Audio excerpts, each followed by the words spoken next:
Assalamualaikum warahmatullahi wabarakatuh.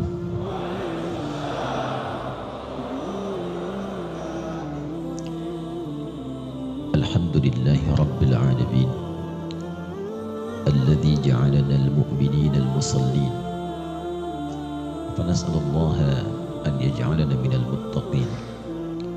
Nusalli wa nusallimu ala rasulihil karim Nabiyyina Muhammadin al-amin wa ala alihi wa sahbihi wa dhurriyyatihi wa ummatihi ila yaumiddin wa ba'd. Fa ya ibadallah, ahbaballahi wa ahbaba rasulihi sallallahu alaihi wasallam, usi nafsi wa iyyakum bitaqwallahi faqad faza al-muttaqun fala tamutunna illa wa antum muslimun.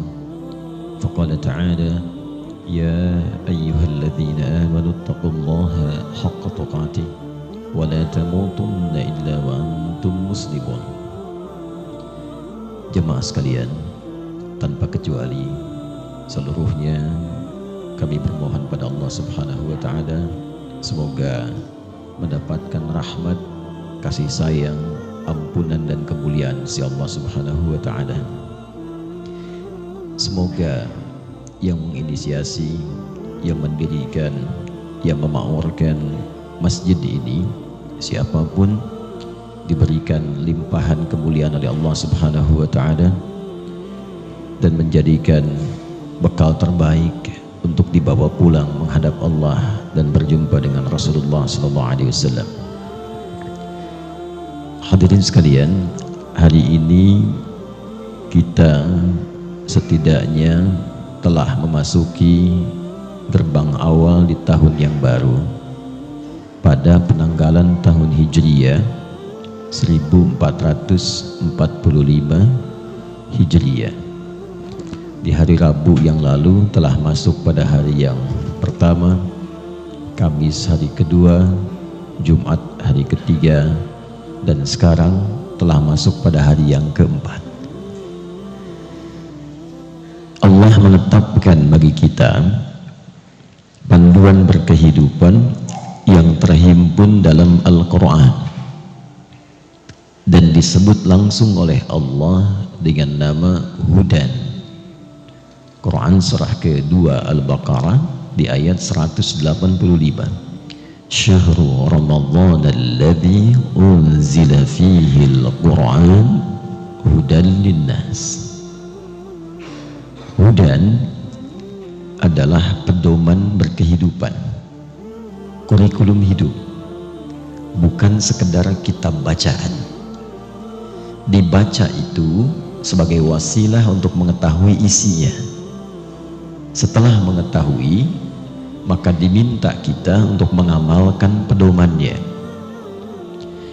Ini bukan sekedar pedoman, tapi memang difirmankan oleh Allah Subhanahu wa Ta'ala untuk mengantarkan manusia sukses menjalani misi kehidupan di dunia ini, sekaligus menghadirkan kebahagiaan dan ketentraman dalam menjalaninya.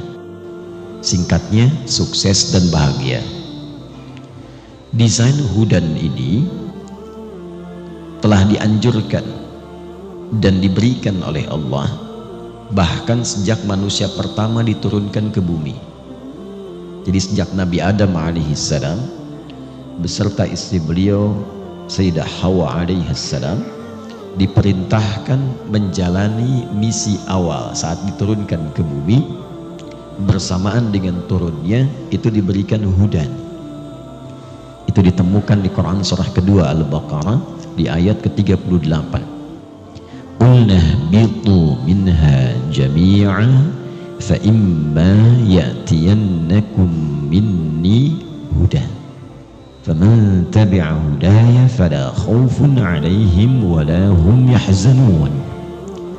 Adam, Hawa, sekarang dimulai misi utamamu untuk memakmurkan bumi dan akan saling menggantikan. Karena itu di ayat 30 sebelumnya disebut dengan khalifah. Inni ja'ilu fil ardi khalifah. Khalifah itu yang memakmurkan, membawa manfaat dan akan saling menggantikan. Nah, penggantinya itu yang kelak disebut dengan Bani Adam.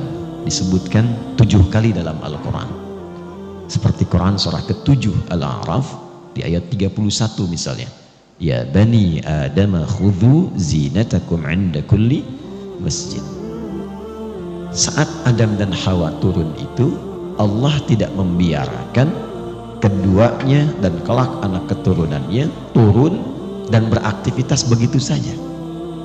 Jadi bukan dibiarkan jalan tanpa tujuan, makan tidur, dibedakan dengan binatang. Kalau binatang makan tidur, berkicau, selesai. Manusia tidak.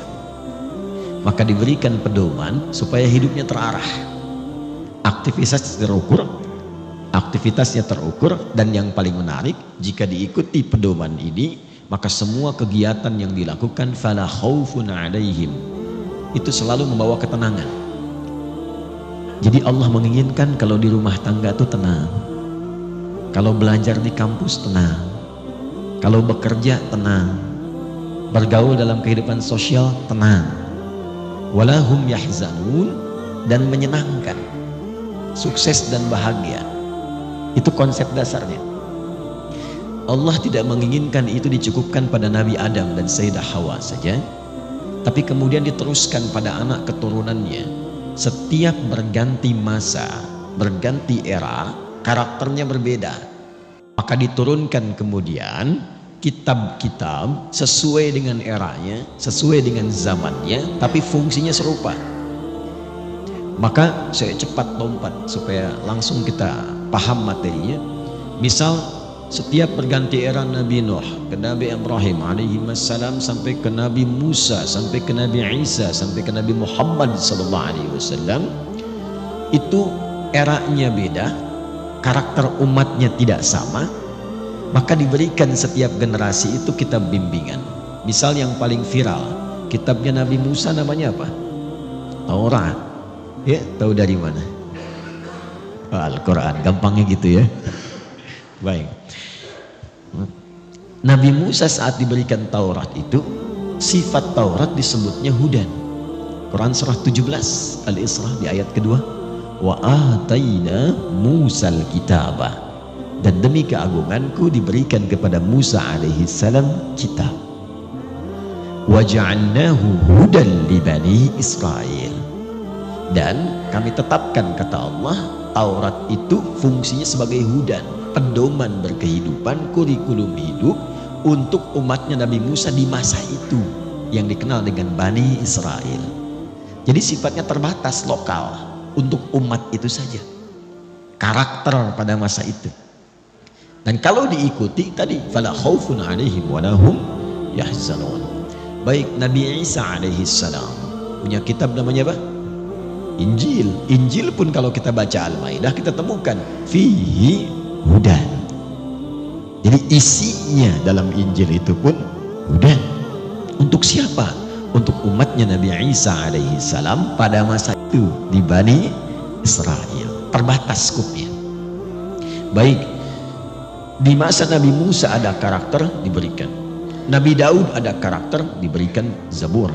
Nabi Isa alaihissalam ada karakter, beda generasi, diberikan Injil. Masuk era Nabi Muhammad sallallahu alaihi wasallam. Nabinya nabi penutup akhir zaman. Jadi nabinya sudah akhir zaman, umatnya umat akhir zaman, ustadznya pun ustadz akhir zaman. Jadi kalau ada pengurus DKM Raya sekarang, itu pengurus DKM akhir zaman.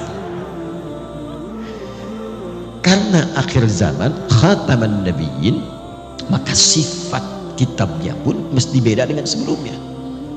Dia harus mencakup semua kebutuhan yang akan dipedomani oleh semua umat sampai berakhirnya zaman ini, oleh semua manusia sampai selesai kehidupan.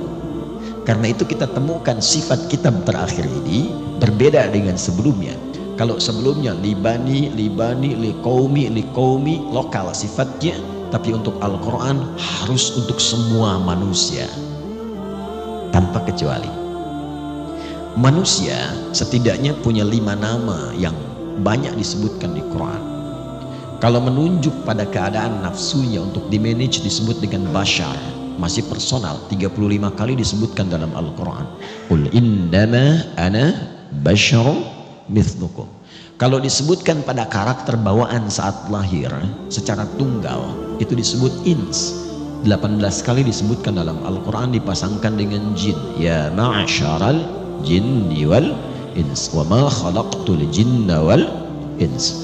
Kalau menunjuk pada totalitas aktivitasnya dari bangun tidur sampai tidur lagi, apa yang harus dikerjakan, maka disebut dengan insan namanya. 65 kali disebutkan dalam Al-Quran. Hal ata 'alal insan Ar-Rahman 'allamal Quran khalaqal insan. Kalau menunjuk kepada anak keturunan, kalau menunjuk kepada anak keturunannya secara genealogi, maka disebut dengan Bani Adam. 7 kali disebutkan dalam Al-Quran. Perhatikan, jika menunjuk kepada kompleksitas kegiatannya, sifat sosialnya, semua aktivitas yang terkait, maka disebut dengan nas. Setidaknya disebutkan kurang lebih 240 kali dalam Al-Quran. Perhatikan bagaimana Allah ketika berfirman selalu sesuai dengan konteksnya.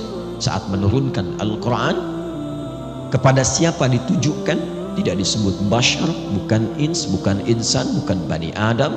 Syahrul Ramadan alladzi unzila fihil Quran hudan lin nas. Saya akan berdiri, kita akan masuki pada titik poinnya. Bagi teman-teman yang tidak terlihat langsung, dan kita juga terhubung karena saat ini live, ya mudah-mudahan pemirsa yang dimanapun berada juga bisa kemudian menyimak dengan baik. Fokus baik-baik. Ketika Allah menurunkan Al-Quran pada Rasulullah SAW, sifat pertama, hudannya tidak terpisah. Hudan lin nas. Jadi ini memberikan petunjuk pertama bahwa isi Al-Quran itu bukan sekedar bacaan. Ini dahsyatnya. Kalau kita membaca, itu bagus untuk mengantarkan pada pengetahuan isinya. Dan pahala itu diberikan sebagai motivasi. Jadi adanya pahala untuk membaca itu motivasi yang Allah berikan melalui Rasulullah supaya kita itu mau tahu isi Quran. Yang kedua, kasih sayang Allah supaya hidup kita itu bahagia dan sukses. Maka dimotivasi untuk mendapatkan pahala. Supaya mau tahu isinya, dengan tahu isinya itu hidup semua hamba Allah, umatnya Nabi Muhammad SAW bahagia dan sukses. Jadi saking sayangnya Allah kepada kita, Allah tidak menginginkan satu pun umat Nabi Muhammad SAW hidup di muka bumi ini kecuali bahagia dan sukses. Itulah sebabnya dimotivasi, baca dikasih pahala, baca dikasih pahala, dan tidak tanggung. Bacaan Al-Quran itu pahalanya bisa melebihi keadaan kita saat sholat. Jadi kalau tadi sholat itu standar pahalanya 10, selesai sholat alhamdulillah dapat 10. Kalau berjamaah kalikan 27. Kalau dilakukan di masjid kali lagi 25. Itu baru datang di hadis Muslim itu dapat 25 kebaikan. Jarak satu keduanya 500 tahun, dua ketiganya 500 tahun, dan seterusnya. Jadi baru kita selesai dapat 10. Tahu dari mana? Quran surah ke-6 ayat 160. Man jaa bil hasanati falahu asyru amthaliha. Siapa yang mengerjakan perbuatan yang bernilai pahala. Perbuatan bernilai pahala itu disebut hasanah. Nah, salat di Al-Quran disebut hasanah. Quran surah ke-11 Hud ayat 114. Aqimis salata tarafain nahar wa zulafan minal lail innal hasanati yudhibnas sayyiat. Baca Quran itu berbeda. Baca Quran itu bukan dihitung per ayatnya, bukan dihitung kita per selesainya, tapi per hurufnya. Dihitung per hurufnya. Hadis riwayat At-Tirmidzi nomor hadis 2910. Man qara'a harfan min kitabillahi falahu asyru hasanat. Siapa yang mau menyempatkan diri baca Al-Quran, itu satu hurufnya 10 kebaikan. Satu huruf. Bisa kebayang nggak? Dan saya hakul yakin Gak ada orang ngaji cuma satu huruf. Nun, dah dulu lumayan 10. Gak ada, pasti banyak. Tapi rahasianya apa? Dimotivasi sebetulnya untuk diberikan pahala itu supaya tahu isinya. Kenapa sih sampai banyak pahalanya? Ada apa di dalamnya? Saya itu cinta Al-Quran sejak kecil. Karena itu saya berusaha belajar bahasa Arab untuk memahami isi Quran. Barulah saya mengetahui rahasianya. Ternyata setiap huruf Al-Quran itu bukan bahasa Arab biasa, tapi setiap hurufnya punya makna yang sangat dalam. Dan di situ ada petunjuk hidup. Itulah dahsyatnya. Dan petunjuk itu karena disiapkan sampai akhir masa kehidupan, maka akan selalu relevan sesuai dengan kebutuhan umat kapanpun berganti dan memberikan solusi. Jadi nggak ada orang ngaji apapun itu saat Anda membuka isi Quran kecuali ditemukan solusi hidup di situ. Dahsyatnya, ibu kadang buka mushaf sedang punya masalah, itu asal ngacak buka kok tiba-tiba ayatnya sesuai dengan kebutuhan. Jadi dari Al-Fatihah sampai An-Nas itu kurikulum hidup, dasarnya begitu. Dan tidaklah Allah turunkan Al-Quran itu di tempat yang maju, tidak. Nabi saat lahir, Romawi itu kan sudah maju, ya kan? Persia sudah unggul kan? Tapi kenapa yang dipilih itu di Mekah dan sifatnya jahiliyah? Coba bayangkan, jahiliyah itu kan menghimpun orang dan sifat. Jahlun itu ke sifatnya, ke orangnya jahilun. Kalau digabungkan jahiliyah, yang tidak kenal kebaikan. Jadi kalau ingin mencari akumulasi keburukan, pezina, di situ khatam zina, semua jenis zina itu ada. Pembunuh, perampok, pembegal, pemabuk. Saya sering katakan di setiap kesempatan, di jahiliyah itu kalau mabuk itu yang paling amatir 5 kali sehari. Itu amatiran. Nah, Allah turunkan Quran itu di tempat seperti itu. Ya biwadin ghairi dzi zar'in 'indal baitikal muharram. Kalau menurut bahasa Nabi Ibrahim, ya, di tempat, di lembah yang sangat terasing, yang sangat tandus, jauh dari peradaban, kan? Dan keadaannya kompleks. Tapi Allah ingin tunjukkan dengan hikmahnya, saya cepat merubahlah keadaan jahiliyah itu menjadi khairu ummah. Jadi kalau Anda ingin tahu siapa paling hebat di zamannya, itu ada di tempat itu. Siapa yang punya peradaban yang dibawa kemanapun jadi hebat, ada di tempat itu. Dirubah keadaan jahiliyah paling bawah, naik ke tempat tertinggi, yang kurikulumnya dari situ dibawa oleh satu orang pun. Kan Nabi punya alumni 40 orang, as-sabiqun al-awwalun, periode Mekah. Hijrah ke Madinah itu menghasilkan di akhir 12.000 orang. Anda silahkan cek dalam sirah. 12.000 orang ini kemanapun mereka menapakkan kakinya membawa kurikulum Quran, tidaklah tempat yang dipijak kecuali bercahaya, maju, dan punya peradaban. Dibawa ke Spanyol, ke Iberia 7 abad. Dibawa ke Nusantara, mencerahkan. Dibawa kemanapun, sukses. Jadi posisikan Al-Quran sebagai kurikulum hidup. Nah, apa kaitan dengan pembahasan kita di subuh kali ini? Saat kita memasuki tahun yang baru, menata hari, pekan, dan bulan, kurikulum apa yang disampaikan oleh Quran supaya hidup kita itu terarah, berkualitas, membahagiakan, dan menyenangkan. Ini yang ingin saya maksudkan, mengembalikan tujuan hidup kita berdasar Allah, ketentuan Al-Quran, supaya jelas orientasi hidupnya. Nah, disinilah pembahasan kita akan dimulai. Yang tadi muqaddimah. Jadi saya ingin kita mengerti dulu dasar bahasan kita, supaya saat akan membahas paham apa yang akan dikaji. Jelas? Hai. Yuk kita mulai. Tanggal berapa tadi sekarang? 4 apa? Ya, Al-Muharram. Sudah berapa tahun kita hidup sampai tanggal 4 Al-Muharram ini? Baik, ada yang 20, 30, 40, 60, 70 tahun.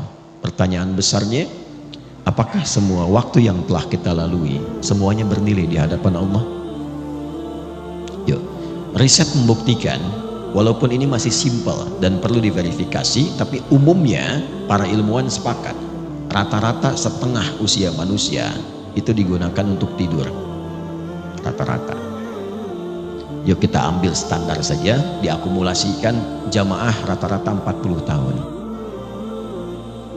Ya, jadi memberikan yang di bawah termotivasi, yang di atas 40 tidak terlalu pesimis. 40 tahun bagi 2 berarti setengahnya dipakai tidur, 20 tahun. Ini umumnya ya, tidur siang, tidur sore, ketiduran plus tidur malam. Berarti aktivitas produktifnya berapa? Selebihnya 20 tahun. Ini yang dipakai beraktivitas. Baik, ini amalnya. Kira-kira dari 20 tahun ini yang jadi amal soleh berapa tahun? Kan ada soleh, ada salah kan? Rumusnya kan begitu. Orang menatap itu kalau bukan soleh, salah kan? Yang sudah menikah menatap istri sendiri, soleh. Istri orang, salah. Kan? Keluar dari masjid pakai sendal sendiri, soleh. Pakai sendal orang, salah. Kan? Nah, dari ujung kepala sampai ujung kaki, kira-kira berapa solehnya? Ya nggak usah terlalu pesimis lah, setengahnya lah ya. 10, ya kan? 10 tahun. Alhamdulillah. Nah, potensi amal soleh yang dilakukan misalnya 10 tahun. Saya mau tanya, dari 10 tahun ini yang ikhlas berapa tahun?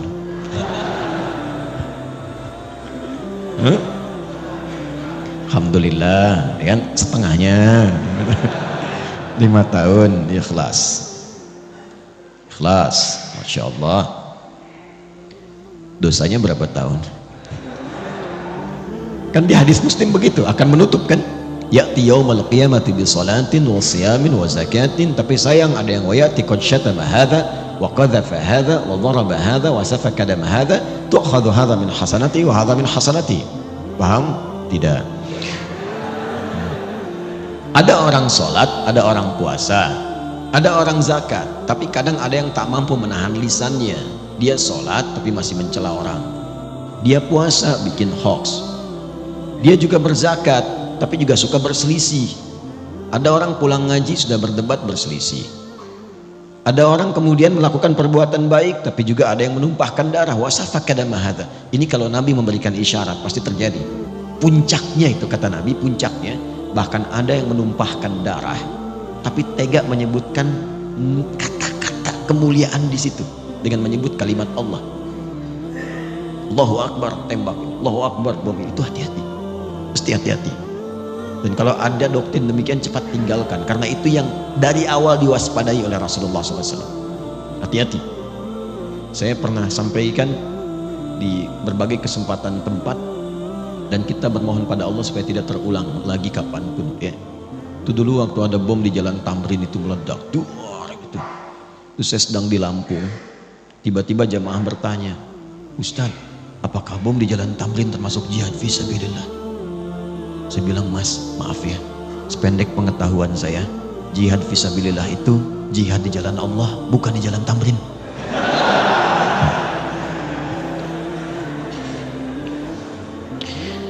Ya, jadi kalau kita mengukur-ukur kesalahan, rasanya hidup itu pesimis. Kalau kalkulasinya manusia.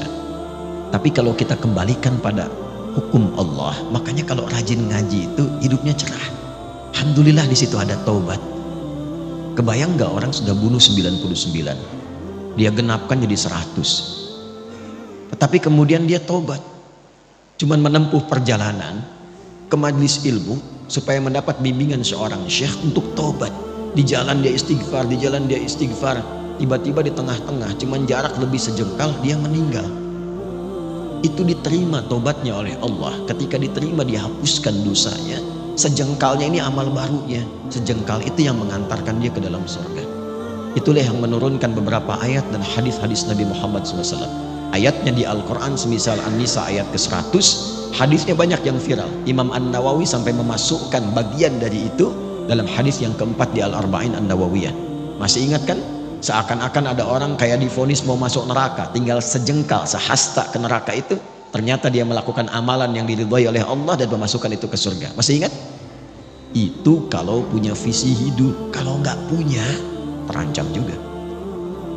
Maka kembalikanlah ke Al-Quran, bagaimana kita menata yang akan dikerjakan dan menutup yang telah dilakukan yang salah-salah, mengambil bekal sisa dari yang soleh untuk menatap ke depan. Inilah yang akan kita bahas setiap perganti tahun dengan mengacu kepada Al-Quran surah ke-9 di ayat 36. Dan ini harus dilakukan setidaknya setiap tahun berganti, walaupun idealnya setiap hari. Setiap hari. Tapi kita tarik dulu dengan berganti tahun, ini kita akan arahkan. Yuk menyusun kurikulum hidup dalam setiap pergantian tahun baru. A'udzubillahi minasyaitonirrajim. Bismillahirrahmanirrahim. Kita boleh. Inna iddatash syuhuri 'indallahi 12 syahran fi kitabillah yauma khalaqas samawati wal ard minha arba'atun hurum dzalika ad-dinul qayyim fala tadhlimu fihinna anfusakum. Stop sampai situ dulu di kurikulumnya. Inna harfu nasbin wa taukidin tansibul isma wa tarfa'ul khabara mabniyun 'ala al-fathi la mahalla lahu min al-i'rab. Inna itu huruf yang digunakan dalam bahasa Arab, fungsinya menegaskan informasi, yang menunjukkan informasi ini tidak main-main, isinya serius. Jadi kalau ditemukan inna mengawali ayat Al-Quran, maka cara memahaminya, informasi yang akan Allah sampaikan begitu penting dan serius. Sampai kemudian nasbin, ini ngajinya agak dalam ya. Kalau ngaji biasa itu hanya menunjukkan setelah inna itu nasab. Tapi kalau kita agak dalam ngajinya, nasab itu asalnya menancapkan sesuatu dengan kuat agar tidak goyah. Nasabar rajulu asahu fil ard. Seorang lelaki menancapkan tongkat dengan kuat, saking kuatnya nggak goyah. Jadi kalau ada kalimat informasi dalam Quran, ayat dibuka dengan inna, serius itu, tancapkan informasinya dalam jiwa, jangan goyah, pegang. Sampai Anda mau bersin, tidak bersin, tetap pegang. Jangan ragu. Yang bersin jawab, nanti beliau jawab lagi ya. Orang bersin kemudian mengatakan yarhamu Allah. Antum jawab apa? Itulah indahnya Islam. Tidak ada kegiatan kecuali dengan kebahagiaan, kebaikan dan doa. Jadi kami waktu belajar ada yang bersin, kemudian dia bilang kan yarhamukallah, kata dosen kami, yahdini awalan tsumma antum. Semoga Allah memberikan hidayah pada saya dulu baru kalian. Yuk sini, tancapkan ini dalam jiwamu. Apa yang ingin Allah sampaikan? Ini saking pentingnya. Aku sejak mencipta langit dan bumi, kata Allah, telah menetapkan aturan bahwa semua kehidupan yang akan dijalani, kita tarik ke bumi dulu, itu akan berlangsung dalam setahun 12 bulan. Jadi komposisi waktunya 1 tahun itu berapa? 12 bulan. Dan ini Anda hanya akan temukan dalam Al-Quran, dalam konteks kitab suci, atau mungkin kitab yang disucikan. Cuma di Al-Quran yang tegas menyebutkan setahun berapa? 12 bulan. Dan bukan hanya informasi, tapi dengan isyarat desainnya, apa yang harus dikerjakan dalam masa itu. Romawi dulu pernah memberikan satu tes hipotesa, kalau dijadikan 13 bulan ternyata nggak seimbang, dikembalikan pada 12 bulan. Kemudian Allah meminta kepada kita untuk mengatur. Sejak langit dan bumi diciptakan, desain kehidupan itu setahun 12 bulan. Kalau Anda ingin tahu ketentuan yang lurus dalam agama, dalam konteks ini disebut din. Din itu yang menunjukkan pada kebaikan. Din itu yang mengatur supaya tertata. Kenapa din itu dinamakan dengan din, kemudian disebut dengan Islam? Inna dina indallahil. Seakan memberikan kesan Islam itu bukan cuma agama. Agama itu kan bahasa Sanskerta, tidak rusak kan? A-nya tidak, agama itu rusak, menjaga supaya tidak rusak. Nah, din itu maknanya lebih daripada itu. Kenapa disebut Islam? Ingin memberikan kesan ketika Anda mengaku Muslim, agama Anda apa? Islam. Itu bukan sekedar nama. Tapi dengan Anda menjadi muslim, mengikuti tuntunan Islam, maka menjaga Anda supaya hidupnya tertata, supaya terarah, hidup berkualitas. Makanya orang dulu masuk Islam itu hidupnya lebih berkualitas, lebih baik. Silahkan cek, kalau dia penuntut ilmu, pasti ilmunya meningkat, jadi lebih pintar, bahkan jenius. Kalau dia pebisnis, pasti ketika masuk Islam dia tidak akan pernah kaya, pasti, tapi akan menjadi pribadi yang kebangetan kayanya. Betul, standar itu. Pebisnis muslim itu kalau dagang nggak pernah balik modal, selalu balik untung. Betul. Kenal Abdurrahman bin Auf?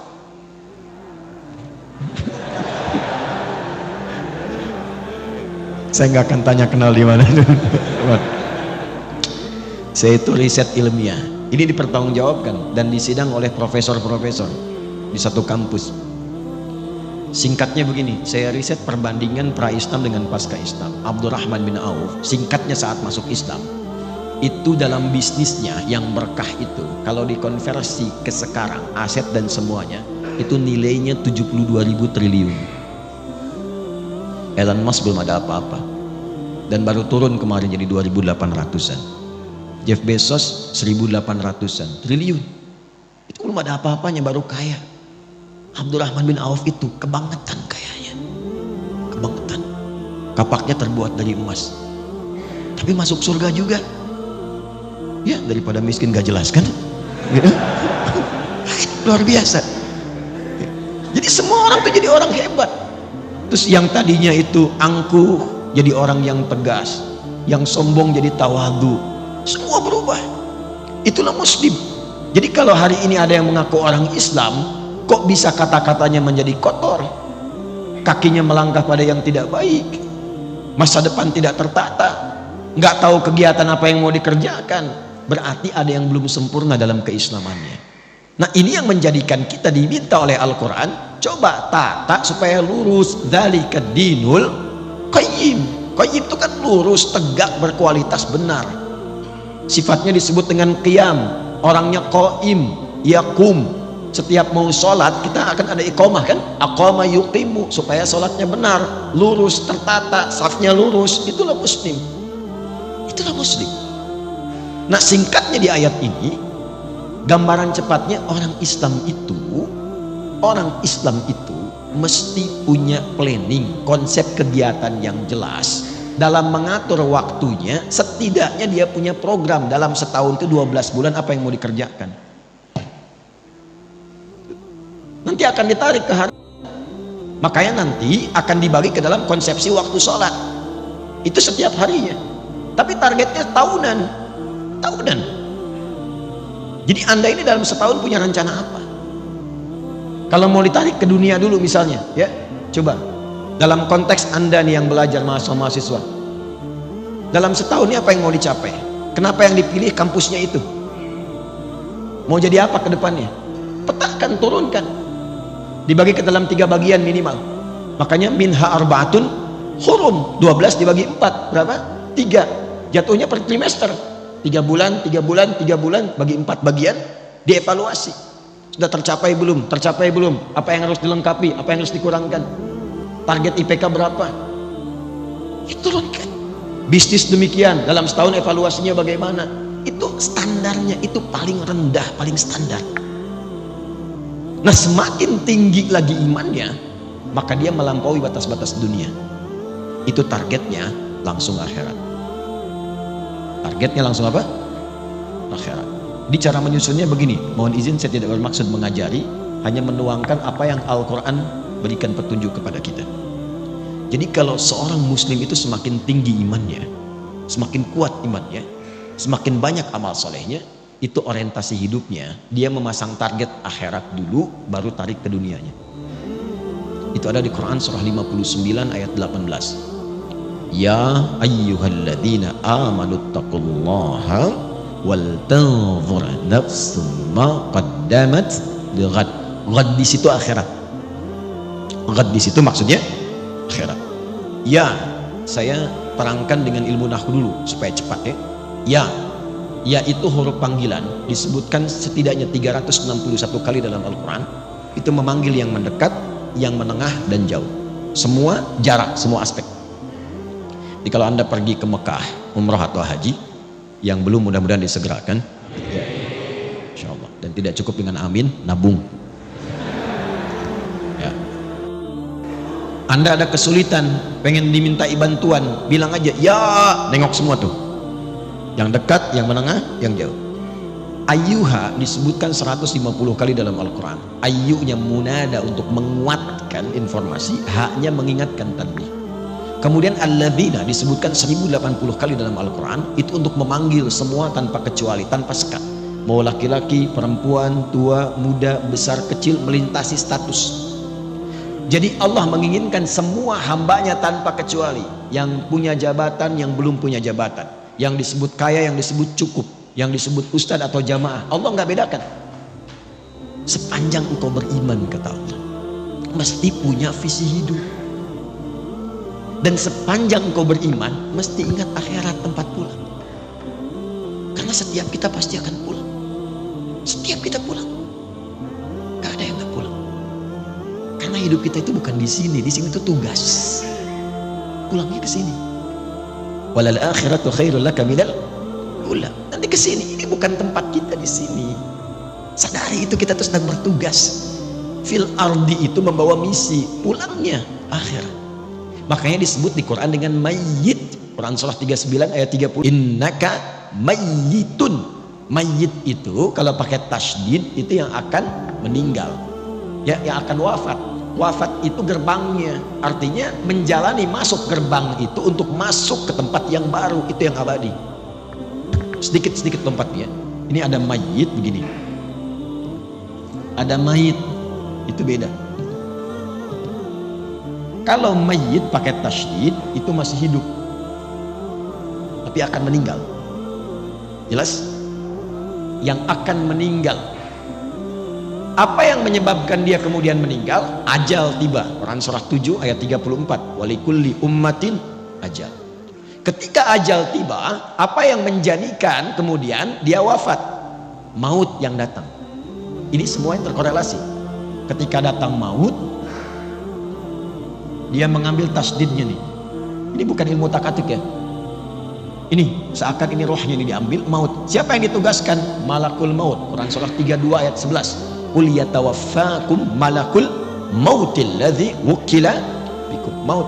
Ketika ini diambil jadi sukun. Nah, kalau sudah mayitun, meninggal. Kenapa pakai sukun? Sukun itu dari kata sakinah. Sakinah itu tenang. Usahakan kalau meninggal itu usahakan yang tenang, yang nyaman, yang husnul khatimah. Ya ayyatuhan nafsul mutmainnah. Hei jiwa-jiwa yang tenang. Ya, makanya dulu orang Jepang saja waktu bikin film kartun itu dan ditulis dalam tadinya komik ya, Susuke Watanabe itu 96 pernah membuat komik namanya Dragon Ball itu, yang kemudian difilmkan. Itu kalau Piccolo di Kamehameha sama Son Goku kemudian mati, di atasnya ada bulatan kan? Pernah inget gak? Saya nggak suka film, nggak suka nonton, cuman saya suka riset kenapa begini, kenapa begitu. Bayangkan orang belum beriman saja sudah sadar kalau mati itu ada bulatan di atasnya tuh, sukun.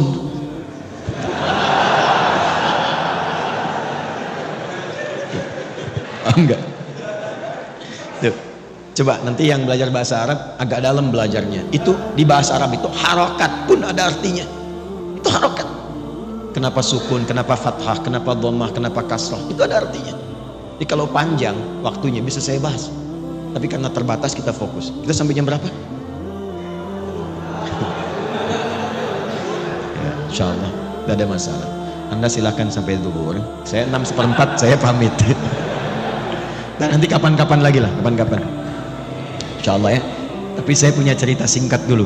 Jadi satu kali saya ke Garut, ini kisah nyata. Lalu dihidangkan, Ustadz, ini sukun katanya. Saya bilang bukan Pak, ini kasrah.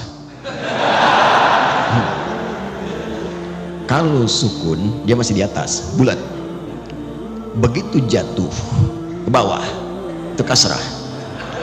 Bapak belah-belah begini itu fathah. Kalau udah kumpul dhammah, maka dia pulang ke istrinya, kembali ke dapur, dia katakan, "Mah, kata Pak Ustadz bukan sukun, ini kasrah."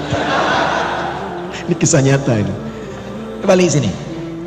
Semakin tinggi imannya dan dia sadar, ya ayyuhalladzina, pakai alladzina, kita ini akan wafat. Dipanggil oleh Allah imannya. Dipanggil, harus punya visi. Baik engkau yang merasa imannya itu, maaf, lemah sehingga jauh dari Allah. Ya, kan orang lemah itu kalau lemah iman, rasanya malu kalau mau ibadah, seakan jauh. Iya kan? Mau ngaji malu, mau ke masjid malu, gitu ya.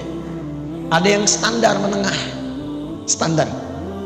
Ada yang kuat, saking kuatnya, Masya Allah cepat. Ilustrasi gampangnya, itu waktu sholat. Kalau ingin kita mengukur tingkat kekuatan iman, gampang, cek dalam sholat. Itu standar Quran. Quran surah ke-8 ayat kedua. Innamal mu'minuna alladzina idza dzukirallahu wajilat qulubuhum. Sungguh insan beriman itu bisa dicek standarnya. Kalau disebutkan nama Allah, ada getaran dalam jiwanya. Konfirmasi iman. Nah, Allah menyebutkan namanya itu lewat muadzin dalam adzan, dipanggil. Adzan itu adzan dari kata udhun, telinga. Kenapa disebut adzan? Karena lafaz ini satu-satunya yang akan sampai ke telinga 24 jam berputar. Diperdengarkan nama Allah setiap berganti waktu. Baru bangun disebutkan, siang disebutkan, sore disebut, sampai malam. Untuk dilihat standar iman dalam sehari itu bagaimana kualitasnya. Karena kata Nabi, nanti ada yang yusbihu mu'mina wa yumsi kafira. Paginya kuat, sorenya lemah, bahkan ada yang kufur. Allahu akbar, Allahu akbar. Ya, kita ambil zuhur jam berapa? Subuh jam berapa? 4.22 terjadi perbedaan pendapat. Ya kita ambil pas dekat komat lah, 4.25 misalnya. Nah ini kalau azan 4.25, Allahu akbar, Allahu akbar, Anda langsung sadar, ya Allah azan, saya siap-siap. Nah itu kualitas imannya standar. Standar. Belum kuat. Tapi kalau dari jam 4 Anda sudah siap-siap, belum dipanggil, sudah ada getaran untuk merespon. Itulah iman yang kuat. Tapi kalau dipanggil 4.25, Anda baru sadar 5.24.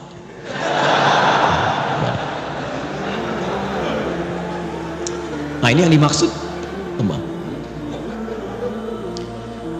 Tapi ketika berbicara tentang visi dan misi hidup, Allah tidak bedakan, dipanggil semuanya. Hei, baik yang merasa imannya masih lemah, yang menengah ataupun yang kuat, itu Masya Allah. Allah panggil semua dengan engkau mengerjakan ini. Yang lemah akan jadi kuat, yang kuat semakin rekat, dan yang menengah akan semakin dekat dengan Allah Subhanahu wa ta'ala. Wal tanzur nafsum ma qaddamat. Engkau harus punya visi untuk pulang. Jangan-jangan dunianya nyaman, akhiratnya terancam. Maka cara menyusunnya begini. Nah ini yang paling penting. Kalau kita ingin menjalani aktivitas dunia supaya nyaman, jadi apapun silakan. Ini tidak merubah status Anda. Yang wali kota tetap wali kota, yang camat tetap camat, yang dosen tetap dosen. Gak berubah. Tinggal Anda ingin upgrade atau tidak.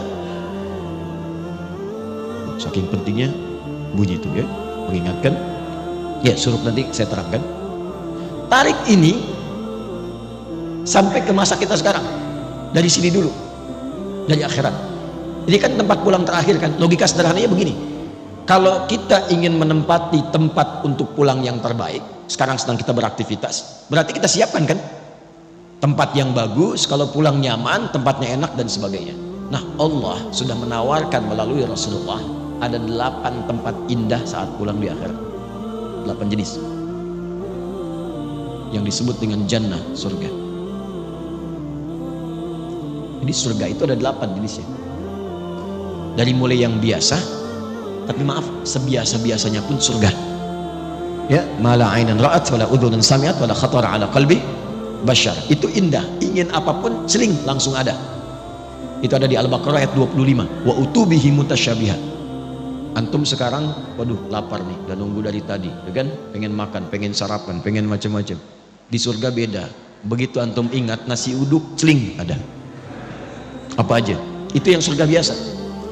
Apalagi yang indah seperti Firdaus, surga Aden, Darussalam, Jannatun Na'im. Pertanyaannya, saya cuma tanya dua hal. Satu, siapa yang ingin masuk surga? Alhamdulillah. Tapi tidak semua yang ingin ke surga itu yang tahu dan jelas punya gambaran surga mana yang mau dimasuki. Ini antum nih yang kuliah, kalau nggak tahu apa yang mau dicapai, kampus mana yang mau dipilih? Mau jadi apa? Anda kalau nggak punya visi, untuk apa Anda bekerja beraktivitas, akan bingung apa yang mau dikerjakan, hasilnya apa yang mau diraih. Nah, kita tarik dari atas, nih surganya mau yang mana? Supaya jelas, nanti dari situ muncul kurikulum, itulah yang dikerjakan selama hidup, itu aja terus, sampai wafat. Hidup itu kan gampang, cuma tinggal menunggu wafat saja. Setelah itu selesai, kita mendapatkan apa yang disiapkan. Nah, saya ingin cepat karena waktunya tinggal 15 menit lagi. Setelah itu kalau ada waktu kita diskusi supaya memberikan kesempatan Syuruk dan yang lainnya. Fokus baik-baik. Saya akan cepat. Dari 8 jenis surga ini kita sepakati dulu jamaah. Mau surga yang mana? Oke ya, gak apa-apa. Saya paham ya. Kalau kan selalu terjadi begitu, nggak ada masalah ya. Nggak ada masalah. Memang rumusnya begitu. Kalau kita mau pilih sesuatu, pilih yang tinggi, sehingga nanti effortnya dari dalam diri kita itu semakin kuat ingin mencapai. Jadi kalau nggak nyampe, nyangkutnya masih deket-deket. IPK 4, target belajarnya itu kuat. Kalau nggak nyampe, nyangkutnya ya 3,9, 3,8. Jadi kalau mau target surga, targetkan yang tinggi. Sebab kalau yang biasa-biasa, yang penting ke surga ya nggak apa-apa. Kalau nggak nyampe, nyangkutnya di mana? Ini Firdaus. Sudah? Oke, tarik ke sini. Tinggal keluarkan di Al-Quran kurikulum surga Firdaus. Tunggangi aktivitasnya di bumi. Dan alhamdulillahnya nggak pernah disebutkan dalam Quran hanya kiai, hanya ustadz, hanya habib, hanya tokoh, hanya ulama masuk surga ini. Tidak. Allah turunkan dalam bentuk sifat dan kegiatan kurikulum. Quran surah ke-23 ayat 1-9.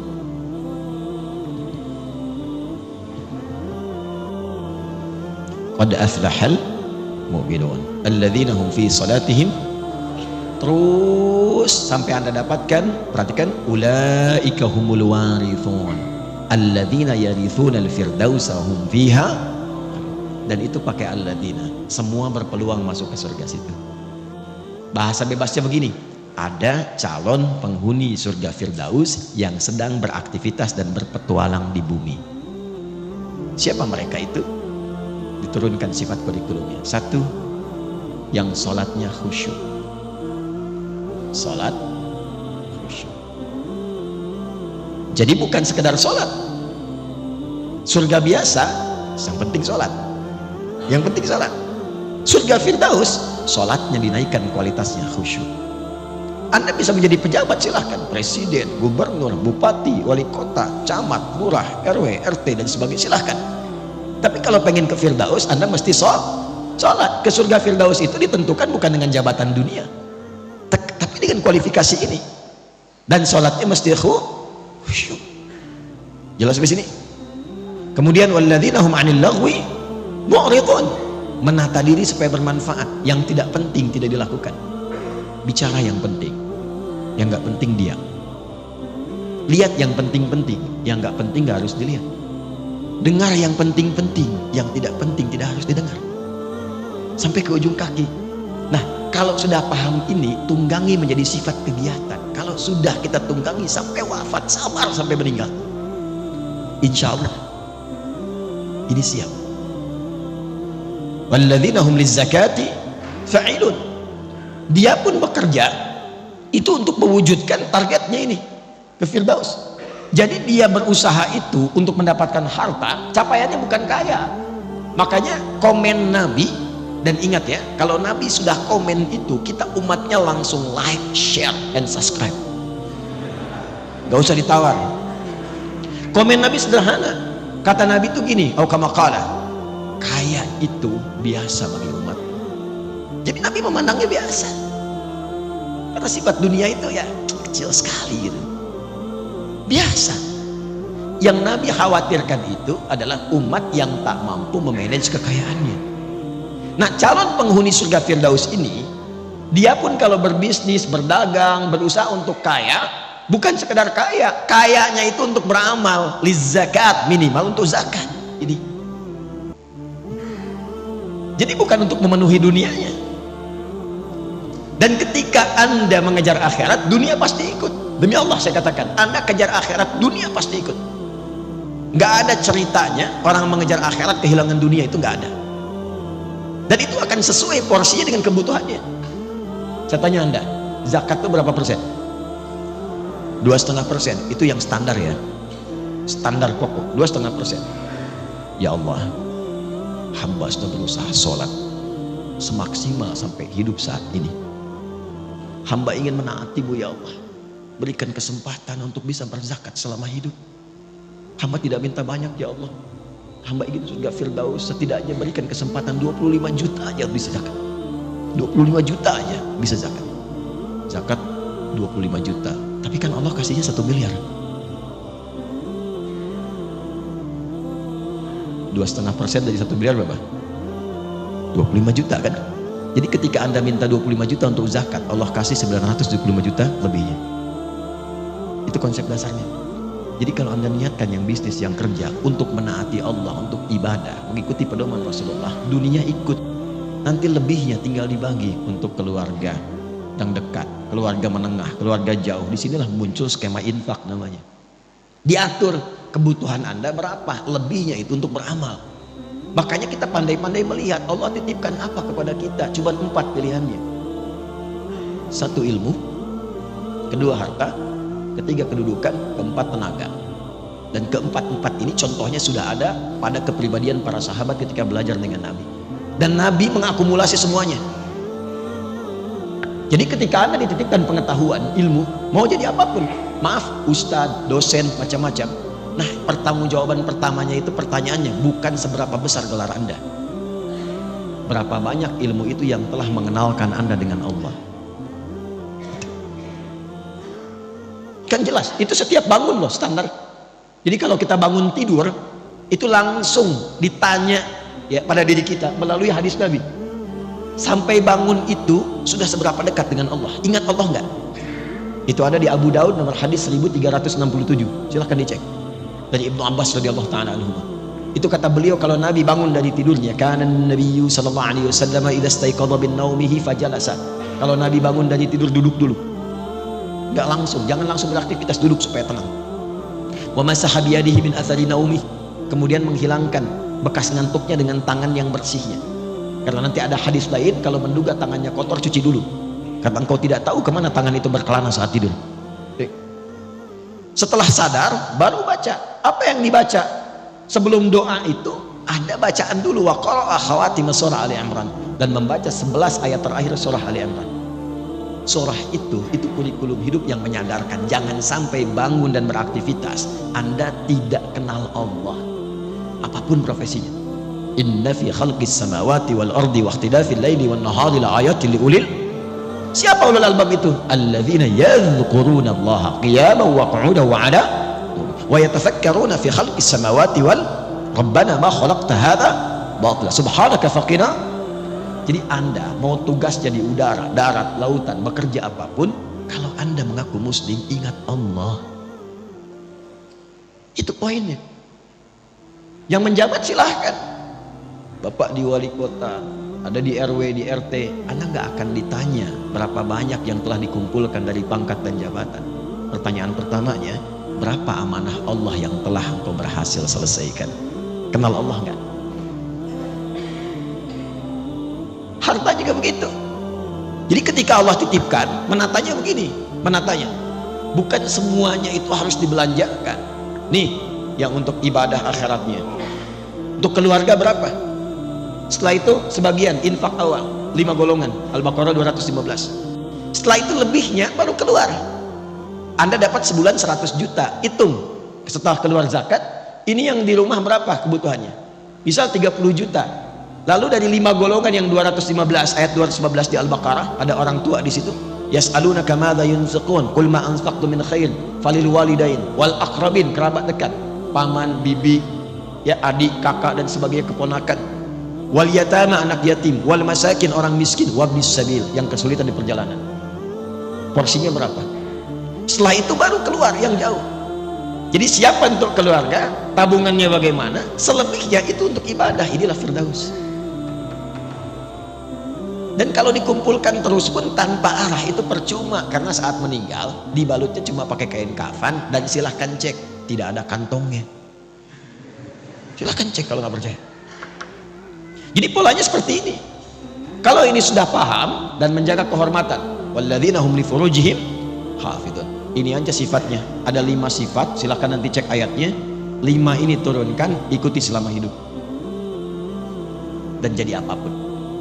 Dan sahabat itu gak keluar dari yang 4 yang tadi kita pilih. Silahkan dari sekarang tetapkan, mau berjuangnya lewat harta seperti Abdurrahman bin Auf, Utsman bin Affan radhiyallahu taala anhuma, mau dengan ilmu seperti Ali bin Abi Thalib, Abu Hurairah, Salman Al-Farisi radhiyallahu taala anhum jami'an, mau dengan kedudukan seperti Amr bin As, silahkan radhiyallahu taala anhu, atau mau dengan tenaga saja seperti Bilal bin Rabah. Kalau sudah paham, hidupnya enak. Bilal itu azan, Allahu Akbar, Allahu Akbar. Nabi komen. Begitu selesai kata Nabi, aku mendengar suara terumpah Bilal itu di surga. Bilal langsung menyimpulkan, azan aja saya udah ke surga. Apain saya capek kayak Utsman gitu. Karena jelas orientasi hidupnya. Sehat juga, makan juga, cukup, dan tidak akan iri dengan ilmunya Ali. Tidak akan iri dengan kayanya Utsman. Dan gak akan flexing. Itu Bilal biasa saja. Bilal itu sepeninggal Nabi itu dicari oleh orang-orang untuk diangkat jadi hakim agung dengan gaji yang sangat tinggi. Tapi Bilal menolak untuk mempertahankan kalimat Nabi yang telah beliau pegang gitu. Karena orientasinya jelas. Saya tanya antum ya, antum pilih mana? Subuh di Masjid Ar-Raya atau diajak olahraga dikasih hadiah 10 juta?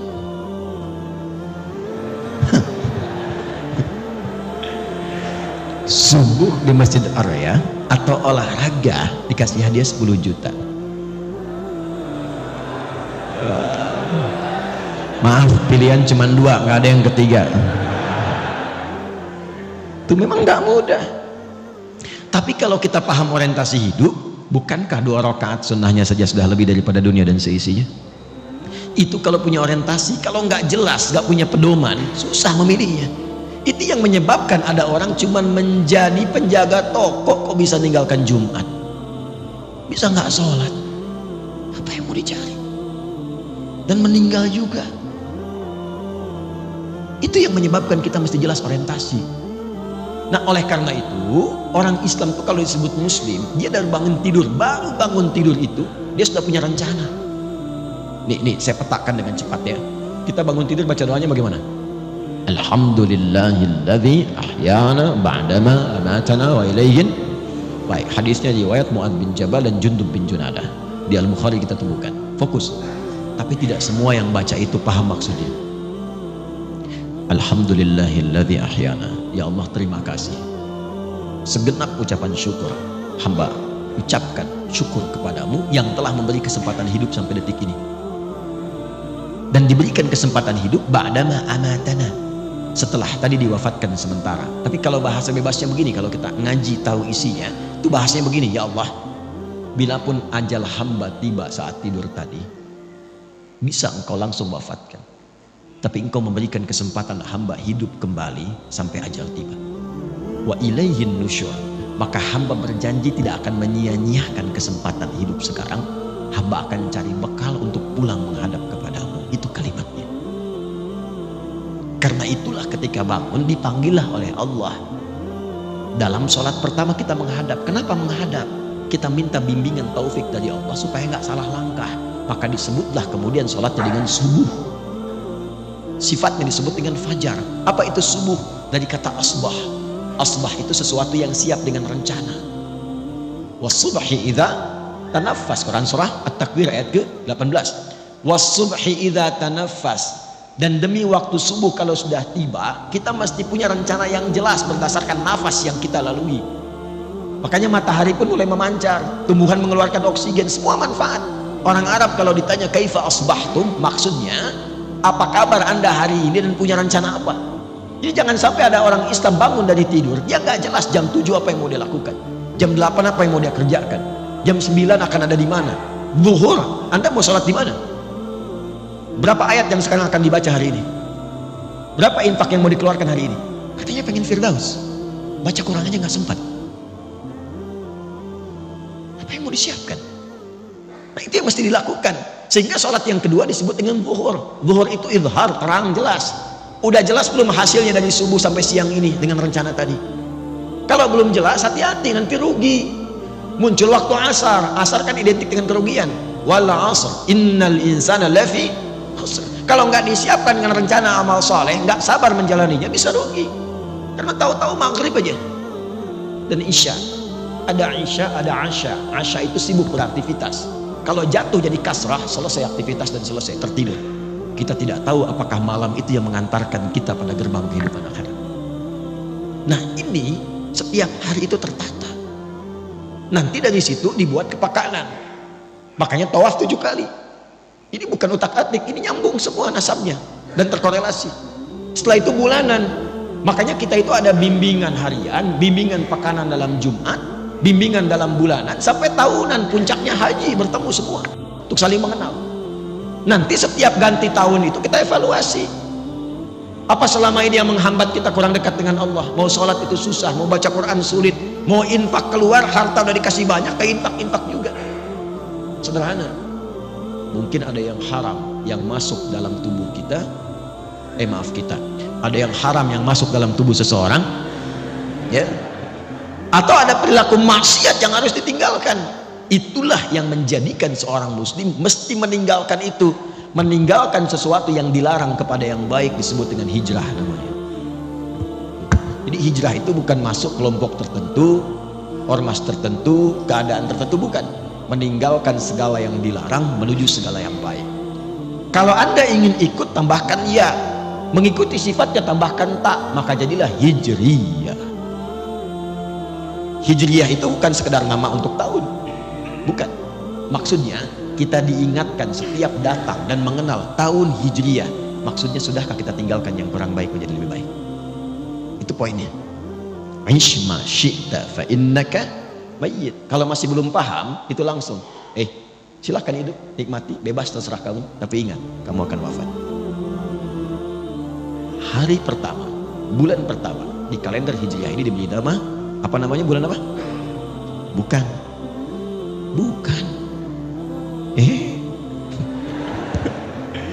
Saya tanya apa? Muharram. Bukan. Bukan Muharram. Yang tepat itu Al-Muharram. Ya, Al-Muharram. Kalau Muharram itu kegiatan yang diharamkan. Mabuk Muharram, mencuri Muharram, berselisih Muharram, bertengkar haram, korupsi Muharram, hukumnya disebut haram. Itu hukumnya. Kalau kita ingin jadikan pada komitmen waktu untuk meninggalkan segala yang dilarang, saya ingin waktu ini, sekarang ini, saya ingin meninggalkan yang haram dalam pandangan, saya ingin meninggalkan yang haram dalam perkataan, maka rubah katanya dari muharram menjadi al-muharram. Jelas? Itulah kenapa disebut al-muharram, ingin memberikan kesan. Kalau ingin berubah menjadi pribadi yang baik, maka yang pertama dilakukan, mulailah dengan meninggalkan segala yang diharamkan oleh Allah dan Rasulnya. Setelah itu bikin resolusi, rencana terbaik untuk setahun ke depan minimal. Makanya nanti di tanggal 10 itu ada puasa untuk mengevaluasi yang setahun berlalu. Bukankah puasa al-muharram itu menggugurkan dosa setahun? Ya kan? Itu mengevaluasi setahun berlalu untuk punya resolusi setahun yang akan datang. Apa yang mau disiapkan ke depan? Nah karena itu saya akan akhiri. Mudah-mudahan pertemuan ini menjadikan kita lebih terarah, ya, lebih baik, dan punya orientasi yang jelas. Saya akan tutup dengan kisah seorang suku Badui yang datang kepada Nabi SAW. Terdapat dalam hadis riwayat Muslim.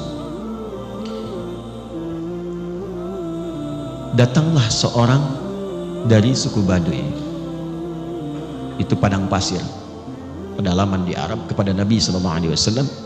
Saya bacakan hadisnya. Kama qala jaa a'rabiyyun ila Nabi SAW faqala, maka dia berkata, ya Rasulullah, dullani ala amalin basitin yudkhilunil jannata. Ingat, ini bukan kampung lagi, yang paling kampung di Arab. Dia datang kepada Nabi, dia mengatakan, ya Rasulullah, tolong tunjukkan padaku satu amalan yang ringan aja, gak usah berat-berat, yang penting hamba bisa ke surga. Pinter ya, pinter, secara ekonomi benar, modal sedikit keuntungan banyak kan ya. Kata Nabi, singkat, cukupkan yang fardu saja. Kalau engkau ingin sholat, cukup fardu, kecuali engkau ingin tambah dengan sunnah. Puasa yang fardu saja, Ramadan. Kalau engkau ingin tambah, sunnah. Harta kalau ada, yang fardu saja, zakat. Kalau mau pengen tambah, illa anta tawwa, sunnah. Yang mengagetkan begini, kata orang ini, ya Rasulullah, saya akan konsisten dengan yang fardu aja. Jadi selama hidup dia sholat fardu aja, gak pernah sholat sunnah. Puasanya Ramadan saja, gak ngerjakan puasa sunnah. Tapi juga saya akan konsisten meninggalkan maksiat, jaga diri. Lalu tiba-tiba dia pergi, thumman talaqa. Perhatikan komen Nabi di sini. Qad aflaha in sadaqa au dakhala al-jannata in sadaqa. Kalau dia komit, konsisten dengan apa yang dia katakan tadi, dia akan masuk surga. Tapi kalimatnya jannah, ya jannah, tidak menyebutkan firdaus, bukan aden, karena memang Nabi membalas keinginannya, yang penting ke surga.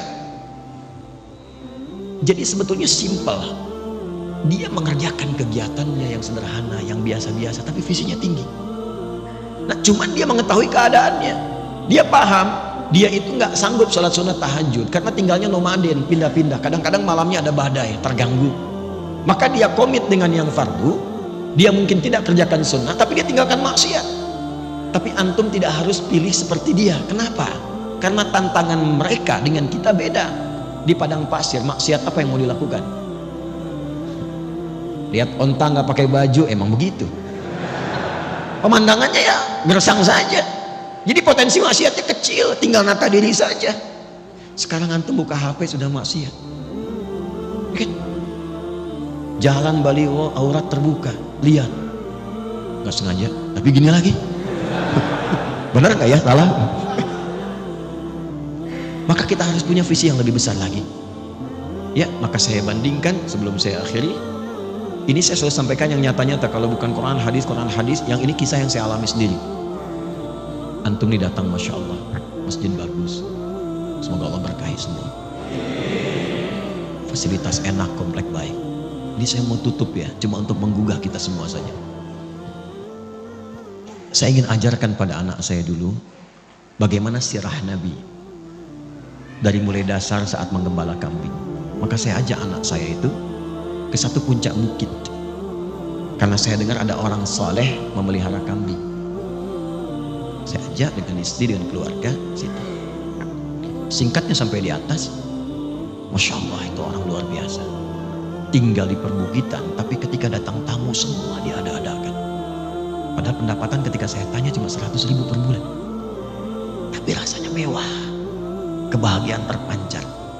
Saya lihat, di mana kambingnya, saya ingin lihat. Oh, di sana Gus, katanya. Saya datang.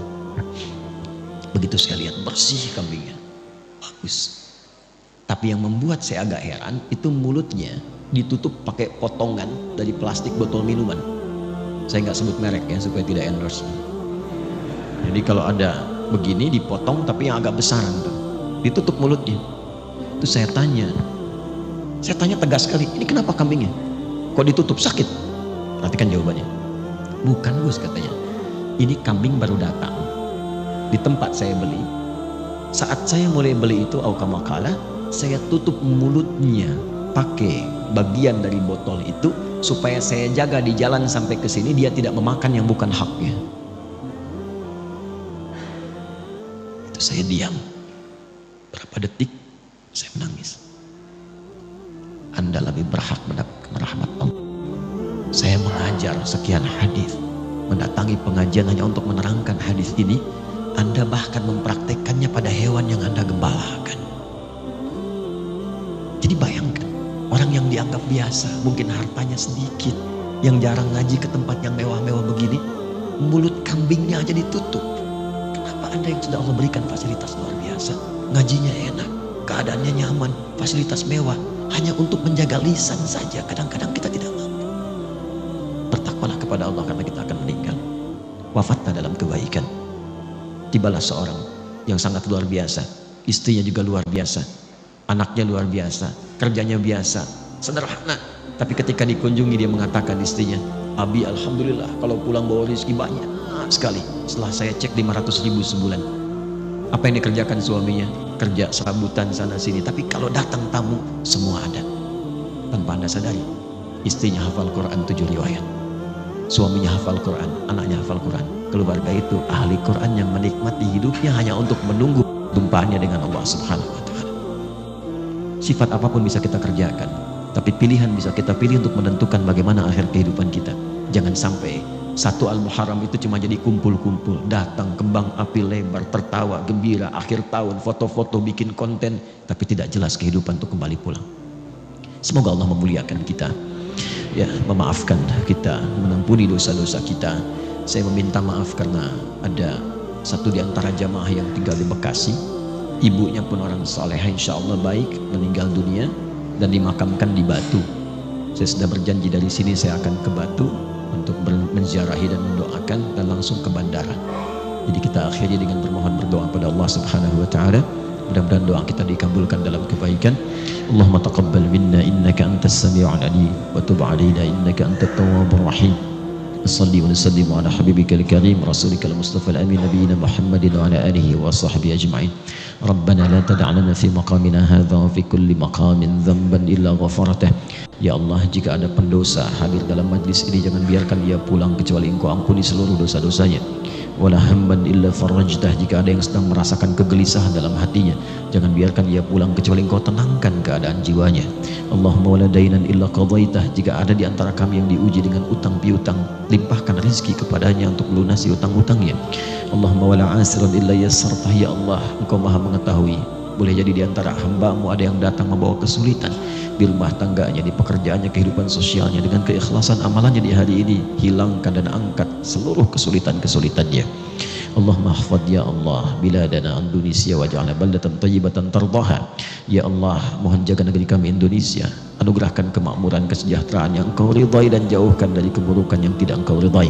Allahumma hafadh hadhil baldah ya Allah, Malang ya arhamar rahimin, hifdzan mubaraka. Ya Allah, mohon jaga kota ini, kota Malang, dengan keberkahan, dengan kebaikan. Barik ya Allah subhanahu. Ya Allah, berkahi penduduknya, satukan mereka dalam kebaikan, jauhkan dari perpecahan. Allahumma hdi ya Allah zumana'ana aqriba'ana jiwarana ya Allah ghairul muslimin yahtadu ilal Islam. Ya Allah, kami menyayangi tetangga kami, kerabat kami, teman kami. Jika di antara mereka ada yang belum mendapatkan hidayah, tanamkan hidayah kepada mereka untuk berislam. Ya Allah, Allahumma altaf ya Allah qulubal 'asil yatubu ilaika taubatan nasuha. Ya Allah, berikan hidayah, lembutkan hati orang para pelaku maksiat untuk bertobat sebelum mereka wafat kembali kepadamu. Allahumma hafadh ulama'ana waj'alhum mukhlashina lakad-din. Ya Allah, mohon jaga para ulama kami, ikhlaskan dakwah mereka, satukan hati mereka, jauhkan mereka dari perpecahan. Ya Allah, berikan kemampuan untuk mengajar dengan baik, mengacu pada Al-Quran dan Sunnah Rasulullah sallallahu alaihi wasallam. Allahumma rabbana atina fid dunya hasanah wa fil akhirati hasanah wa qina adzabannar. Barik hadzal masjid raya ya Allah, waj'al mu'amiriha mu'amirin wa ghairu murtaziqin. Ya Allah, berkahi masjid ini, jadikan para pengurusnya ikhlas dalam merawat, jamaahnya gemar memakmurkan, dan jauhkan dari orang-orang yang mencari kehidupan hanya untuk dunia di masjid ini. Allahumma ya Allah, sallallahu ala nabiyyikal karim nabiyyina Muhammadin wa ala alihi wa sahbihi ajma'in. Subhanakallahumma wa bihamdika asyhadu an la ilaha illa anta nastaghfiruka wa natubu ilaik wa akhiru da'wana alhamdulillahi rabbil alamin.